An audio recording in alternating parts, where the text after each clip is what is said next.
back on the title screen here for a bit of a bonus episode. I'm going to show off what the differences between the different difficulty modes are, just in case anyone's wondering how they work. So we're going to go into the game, we're going to select New Game, we're not going to save this time, and I'm going to just show off what Normal Mode looks like, which here says for Series Beginners. Let's see how that affects things. I'll just do casual so I can make permanent saves, and I'll just be using generic Robins for this, really, so, yeah, go through all that.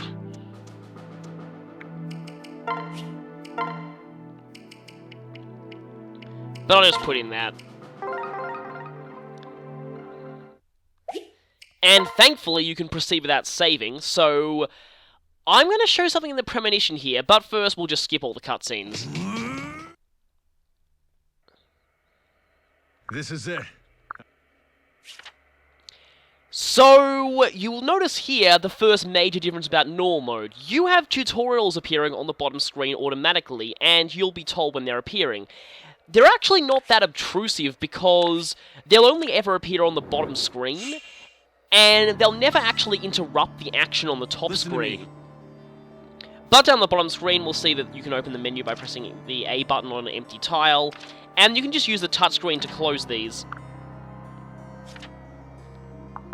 And as you can see, we'll have the tutorial for moving units on the bottom screen, but I can still do stuff on the top screen as much as I want, even with the tutorial still there, so it's quite an unobtrusive system, and you can scroll through the tutorials using things like that, so it's not that bad, but what is kind of bad is that these stats on the bottom default to the simplified view, which you want to change to full by tapping that icon on the bottom screen immediately, because the simplified view is just terrible, and, like, look at that, we'll miss out on seeing the actual hit attack ratings and critical hit and avoid ratings of everyone,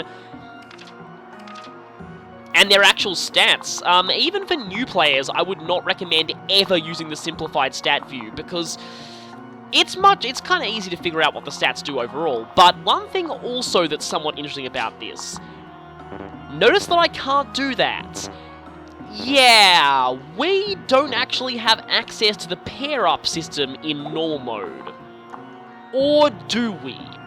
Actually, if we go into the menu here, the options menu, and turn slide guides off, so yes, you can turn the tutorials off at any time, if we do this, we now have access to the pair-up system as normal. So if you're wanting to make use of this pair-up system, especially early on in the game to raise supports, because it actually makes raising supports a lot easier, so you might want to do that. If you turn on tutorials, you actually won't be able to do this on Normal Mode until a lot later. But as you can see, we're getting tutorials listed there, but I may as well turn them back on just for my purposes. This guide option to view all the tutorials in the game, yeah, that doesn't appear if you turn them on. As you can, yeah, so... But if you turn tutorials back on, you'll notice that Chrom and Robin aren't forcibly separated, which is at least good. Oh yes, and I'm actually doubling, so it looks like the avatar's stats here are affected by their asset and floor, which is something that I didn't realize. Something that I want to mention though, Chrom's stats and Valadar's stats, that is not affected by the difficulty at all. The premonition is pretty much identical no matter what difficulty you're playing on. The only thing that really affects it is, like I said, the avatar's asset and floor, but apart from that, the premonition, even on Lunatic Mode, is exactly the same as it is on normal and hard. So, really, no reason to show any of this. So, I've got you. As long as there's no critical here, and no critical. My turn.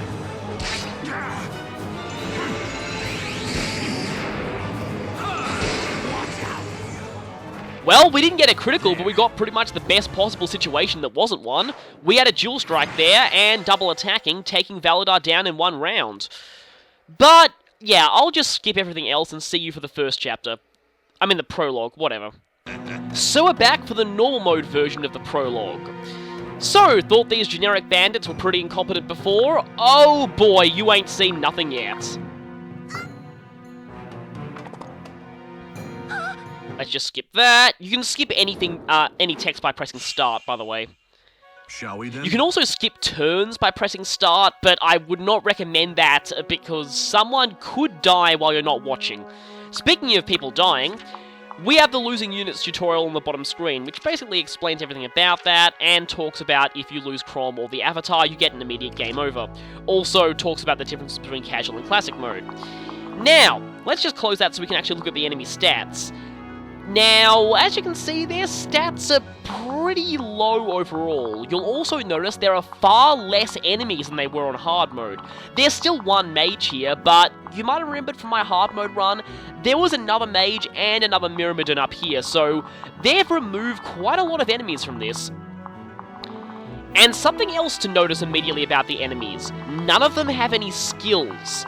Now, early on in the game on normal mode, no enemies have their class skills. Not even bosses do. Later in the game, I know some bosses do end up getting their class skills, but they don't have as much skills as they do on hard mode though. I'm not sure if regular enemies on normal ever get their class skills, because I've never actually played normal extensively.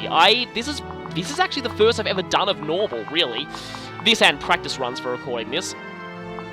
Enemies still have the same equipment as on hard mode, though, you'll notice. But, even with the same equipment, just watch what happens. So let's send Chrom to attack this guy. Yeah! This guy does 0 damage to Chrom. Yeah! Remember when I said how normal mode is pretty much easy and definitely will be way too easy to Fire Emblem series veterans? Well, yeah. Basic enemies do no damage to the main character right from the start. That is pathetic. I'll just go ahead and use the rapier here because I don't really care about uses because I'm not going to be playing this any further. See? No damage. No damage from a basic enemy. Really? Blah blah magic blah. So, if Chrom doesn't take very much damage, surely the Avatar will take a little bit more damage, right? Not so much. You'll be seeing in a moment. Also, you'll notice here that you still get support benefits if you're standing next to an ally. But you don't get the stat bonuses from being paired up, so you still gain support points for standing next to each other and fighting, though. So you'll still be able to participate in dual strikes and dual guards, just you won't get the stat bonuses. Speaking of which, I'm actually going to see if I can complete this chapter without pairing up, without healing, and without using Frederick at all. Because it's very, very possible. In fact, it's extremely easy to do that. So, oh no, an enemy's attacking the Avatar. That's bad. 3 damage. With an axe against a magic user. Yeah. Also, something you might also notice. Blah, blah, blah. Healing, blah. The enemy's HP are utterly pathetic in this mode. Look how tiny their HP is. You'll see even in battle how pathetic their health bars are. It's really quite ridiculous just how bad they are. We're not actually double attacking any of these guys though, but anyway, actually might want to do this first just to get support bonuses going. Yep, this guy does a whopping 1 damage to the Avatar.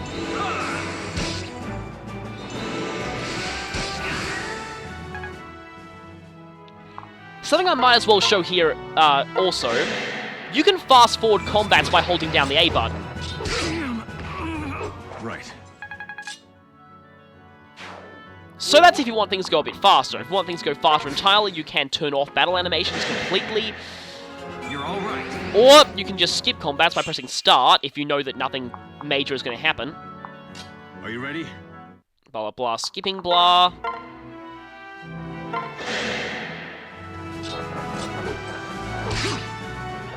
Good. But yeah, I prefer, I mean, you can turn off battle animations entirely, as you can with any Fire Emblem game. I really don't like doing that. I've never liked doing that in any game in the series. It just makes the experience so impersonal. It sort of turns into Advance Wars, which you get a completely different feeling from Advance Wars than you do Fire Emblem. I play Fire Emblem for the character interactions and the uniqueness of each individual army member. And you just lose that when you turn animations off, especially when voice acting is introduced in this game.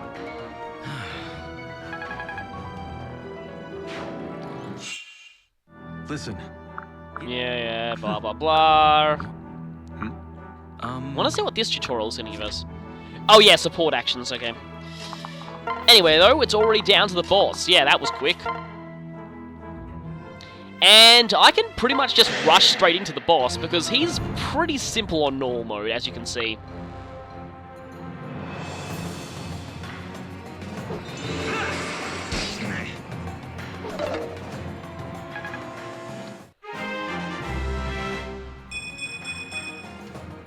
We're not gaining all that much experience, though, because we're not using the pair-up feature that much.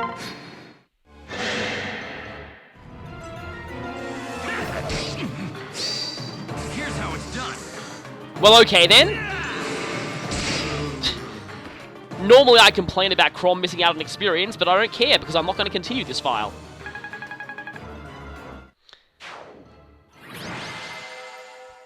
Yep, we took a very, very short amount of time there. I think that can actually be done even faster if you use other characters like Frederick and stuff, but... So, that's pretty much normal mode. Yeah, if you're a Fire Emblem veteran, you will likely find it very, very easy. But then there's one other mode entirely.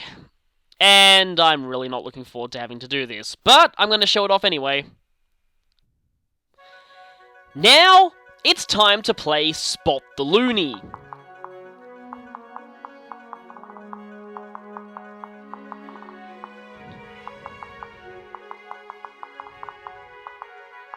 Yes, that's right, the Loony is whoever created this mode. But anyway, as you can see, on Lunatic Mode, enemies are much, much tougher. Also note, they have better weapons now. The physical attackers all have iron weapons, and the mages now have L-Wind rather than regular wind, so... yeah, this is going to be annoying. You might also notice that, while on normal mode there were very few enemies at the top here, they've added even more on Lunatic difficulty, so... especially this guy here, this mage with L-Thunder, that hits very, very hard and has a pretty decent critical rate, so you want to watch out for him. But, yes, this mode is a lot tougher than normal, and we're going to have to use Frederick this time. Also, there is pretty much no getting through this mode without using the pair-up system. Without that, you're pretty much screwed. We're also going to need to lock in the ranges of everyone, because Lissa is going to die horribly if any of these enemies so much as touches her. Now, remember how these guys did against Chrom on normal mode? Well, yeah, they're now doing half his health with perfect accuracy. Yeah. But some of these guys don't even have skill. Okay, that guy has a skill. Skill allocation is actually random for regular enemies. Bosses generally have fixed skills. But for regular enemies, what skills they get is kind of random. In some cases on Lunatic Mode, this can actually really screw you over. But anyway, we're actually going to make a battle save here. Because, yes, I'm playing casual mode. I'm only going to make one save at the start of this chapter, just so that I don't have to talk about everything again when I restart. Because inevitably I will have to restart this at least once, so... holy crap, that's bad! Yeah, I'm probably going to fail this right now. We're not done yet. And Chrom's Dual Strike missed, that's not good. Okay, yeah, we're dead, we're dead, we're dead. Please miss, please Dual Guard will miss, and we're dead. Okay, keeping score here. Attempt number 2. Yes, I did fail this on the first turn last time. Anyway, let's see how we'll do it this time. I actually kind of want to do... right. Yeah, if an enemy gets to Lissa, then you'll see who's delicate, trust me. Anyway, that... Really? Yeah, blah, blah, Robert has magic. Okay. Yeah, I kind of want to... nope, not with you. I want to trade that bronze sword, not to why would I be trading that to Lissa?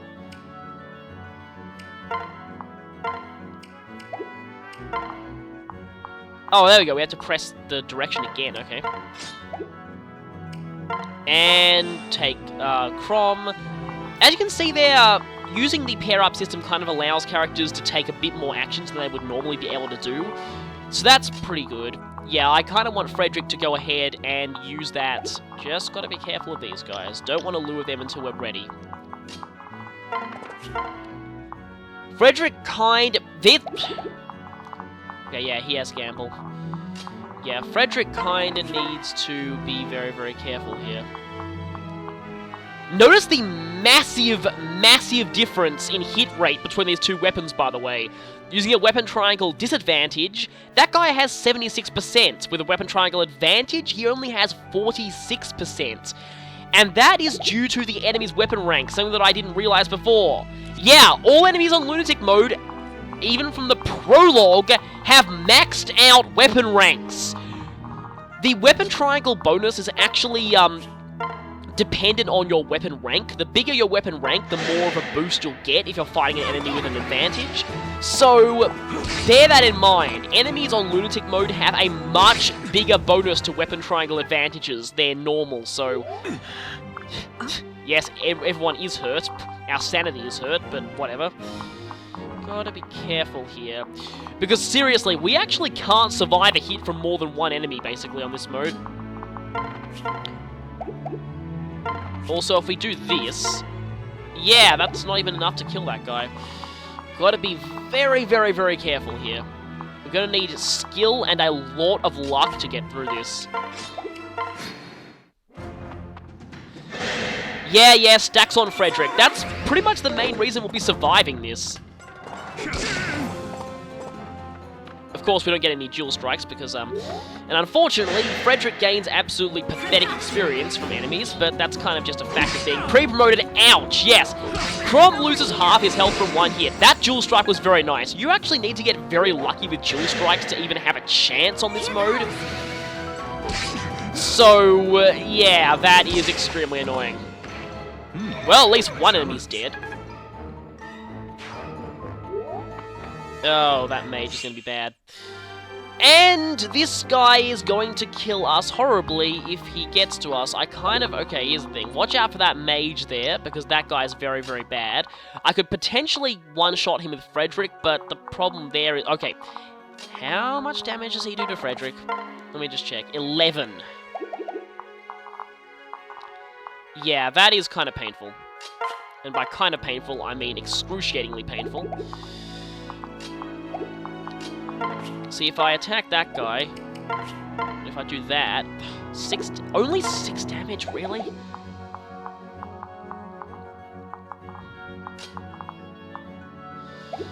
I did get through this once. I did beat this chapter once on Lunatic Mode. I just forgot how I did it. Like, I could do that, but that results in a horrible axe murder. However... as long as we keep out of that guy's range. 1, 2, 3, 4, 5. You do need to count ranges quite a lot in this mode. If I kill him, have Frederick kill him, make sure the mage can't kill us. Because how much damage does that guy do if he does 6? Okay. Because I will definitely need to heal Frederick soon. But once I kill all these guys, then I can basically relax and heal for a few turns. So that is probably what I'm going to do. I really hope that I'm not going to regret this. Yeah, so you need to die immediately.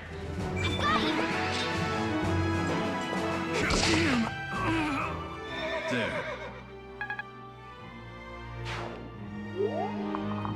And you... okay. Okay. 1, 2, 3, 4, 5. And... yeah, I need Crom. You're gonna go for the rapier for the higher hit rate. You're alright.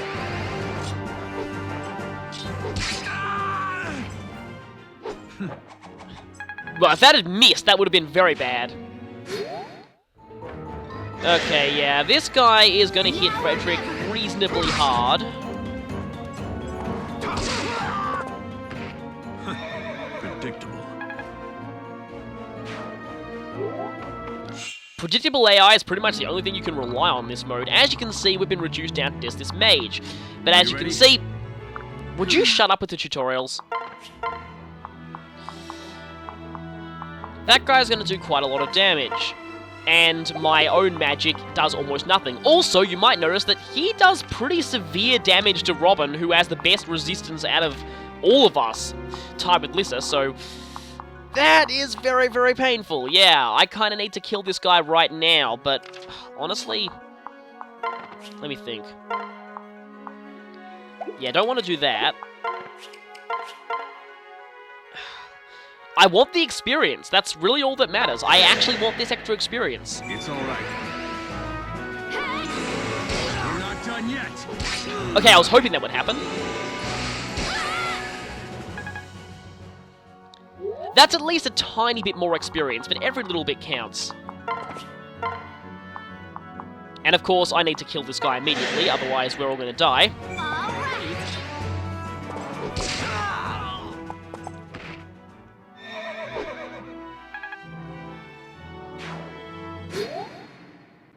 Okay, now we have a slight bit of a relax.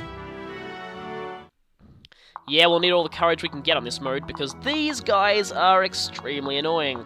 There's actually a bit of a weird tactic some people use in this chapter that I may want to show off, because I might actually have to do it.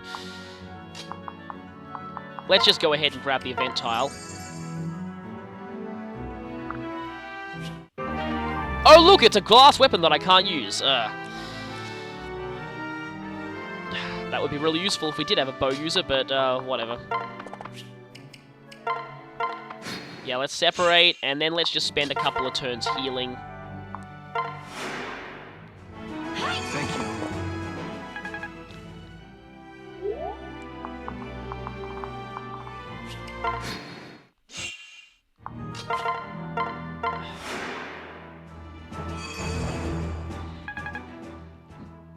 As boring as this might seem, I really like to play it safe. My thanks. Every little bit of HP counts.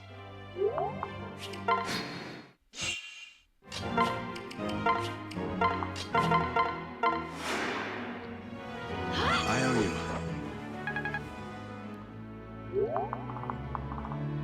I did beat this once.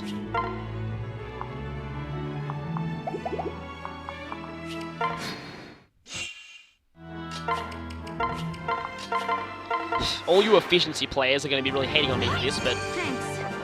I actually hate efficiency, so whatever.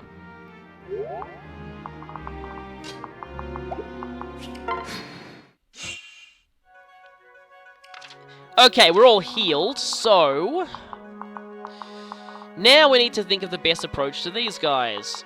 And it mainly revolves around, okay, let's just lock in that guy's range, because if we get in his range, we're kind of going to die. And if we provoke one of them, I think they all rush us. But I remember this strategy that some people like using here, and it's kind of weird. See that water there? We can actually walk in it. Mounted units can't, though, so Frederick's going to have to be on standby over here. But as long as we don't provoke that mage just yet... Yes, we can move very, very slowly through this water, and I've heard this can be quite a useful tactic on this mode.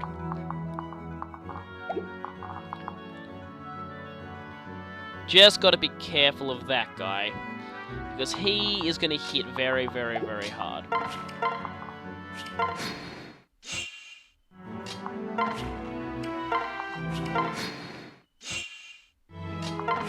Of course, this results in your turn count ending up being massive, but whatever. Yeah, if I do this, I think I'll only provoke that one guy. Let's just see if this works. Yeah, so I provoke him. I'll cover you. And that 7% chance of a critical really makes me nervous. Oh, really? Really? And yes, they're all provoked, and that mage is running right at us. Which is actually really good, because now I can snipe him with Frederick, which is what I kind of wanted to do to begin with. Just gotta be careful of the other enemies.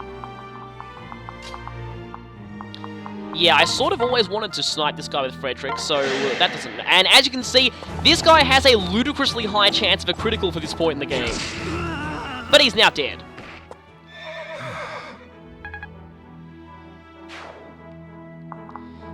And those enemies are still within range of Frederick. This guy, can he move in the water? None of them can actually move in the water, can they? Yeah, I think this is why... From the looks of things, none of these guys can actually move in the water. That is interesting. Does that mean I can effectively just snipe them safely over here? Come on. Okay, that was perfectly timed. Thanks.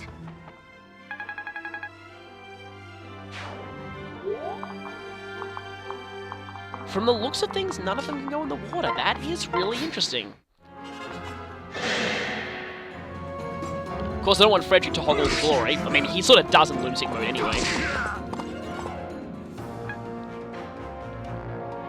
Yeah, they're going to Frederick.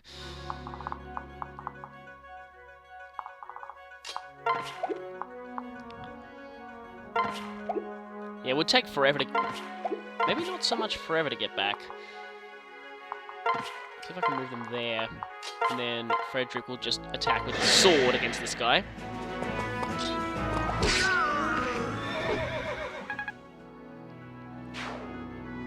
And yeah, I'm not talking as much because I really have to concentrate on this mode, and Lissa needs to run.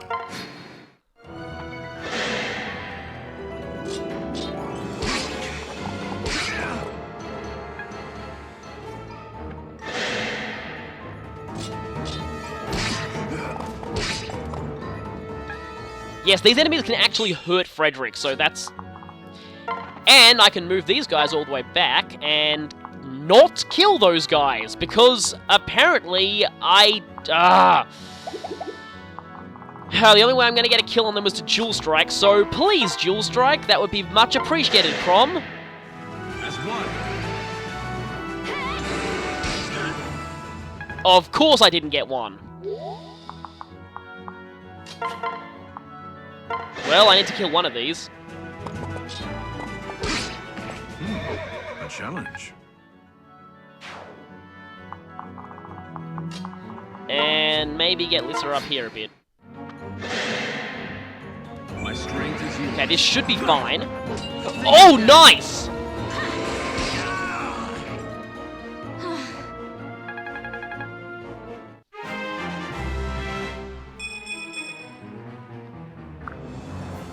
Though that would have helped a lot earlier. Not so much now. Okay, heal after that. Thank you.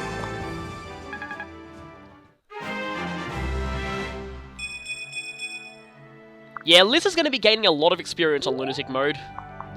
Speaking of Lunatic Mode, the boss. His stats are far higher. He has the gamble skill, which is really irritating, and he has a much better throwing axe. He has the short axe rather than a hand axe. This is going to be fun, isn't it? There is still a very real possibility that this guy could end my run if he gets an unlucky critical on me. Okay, I kind of want Lissa to heal Crom, but oh well. Oh hey, a support bonus that's going to be totally useless because I'm not continuing this file. My thanks. Every bit of HP counts. So as you can see against this guy, yeah, 8% chance of a crit on Frederick, and... might want to do this first. Just to get a bit of damage on him.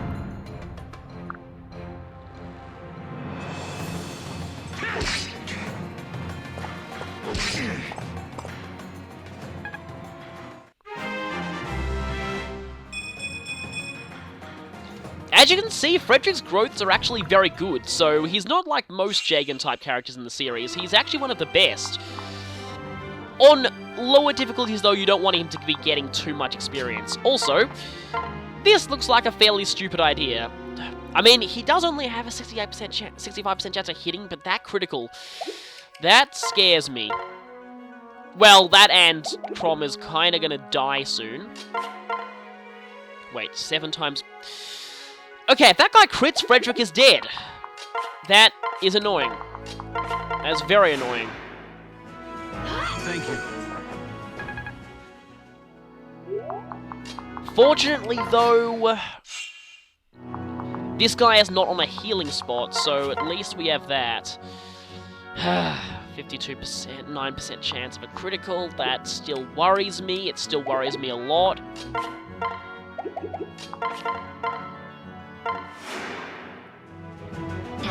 Thank you. I could stack up supports on the avatar from a distance. That could be a strategy. Let's see what happens if I do this. So I put Frederick here, Lissa there, and then I switch. And that gives... As you can see there, this guy now has no chance of criticaling due to the critical avoid provided by all of those supports nearby. That is very, very useful, especially on modes like this. Don't attack on your phase, though. Let him attack on his phase. Of course, that would still hit. And, of course, no dual strike. Oh, Frederick will always kill him regardless. That's annoying. I kind of want to land the final blow with someone who actually needs experience. Yeah, so if I switch to Crom... Yeah, he's still got that 9%. Generally speaking, on... That's not going to be enough to survive, is it? And that is not enough to survive. I'm pretty sure that's not enough to survive. No, it isn't. That's annoying. I'm gonna have to wait one more turn to kill this guy.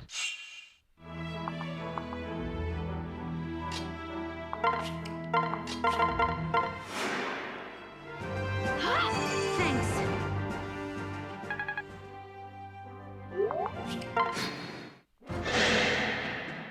Stay with us.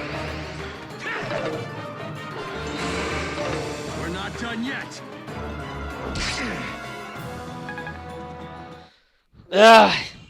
He delayed his death by one turn due to a stupid dodge, but at least I did manage to get that second dual strike in. If that one had missed as well, that would have been pretty funny, but...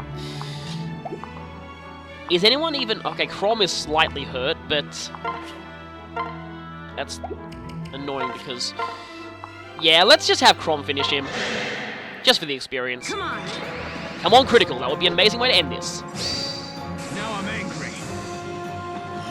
Oh, yeah! Nice one, Crom. And Lunatic Prologue is done. Definitely not optimally. There are far better ways to do that, but I don't really play Lunatic Mode, so this was pretty much the best I could do. 25 turns! Yeah!